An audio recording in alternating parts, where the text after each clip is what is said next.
اللہ کون ہے؟ اللہ وہ طاقت ہے جس نے کائنات کی کانسٹنٹ کو بیلنس کیا، روشنی کی رفتار، کشش ثقل کی قوت، پانی کی ساخت، یہ سب قوانین اتنے نازک پیمانے پر قائم ہیں کہ ان میں 1% بھی فرق ہو تو کائنات بکھر جائے۔ سائنس اسے یونیورسل کانسٹنٹ کہتی ہے اور ہم کہتے ہیں یہ اللہ کا توازن ہے۔ اللہ کون ہے؟ اللہ وہ ہے جس نے نتھنگنس میں سم تھنگس پیدا کیا۔ فلسفہ کہتا ہے خالی پن سے وجود نہیں آتا، جب کچھ تھا ہی نہیں تو کائنات کو وجود کس نے دیا؟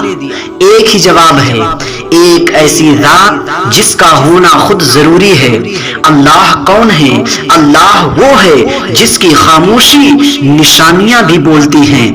ہر ایٹم کے اندر الیکٹران مسلسل گھوم رہا ہے، ہر سیارہ اپنے مدار میں تسبیح کی طرح چل رہا ہے۔ قرآن کہتا ہے سب اس کی حد کے ساتھ تسبیح کر رہے ہیں۔ کائنات ایک خاموش عبادت گاہ ہے، ہم سن نہیں پاتے۔ ارے اللہ کون ہے؟ ارے اللہ وہی تو ہے جس نے انسان کے دل میں نور رکھا۔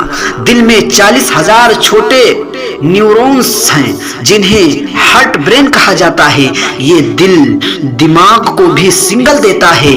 یہ نظام کوئی حادثہ نہیں، یہ خالق عظیم کی کاریگری ہے۔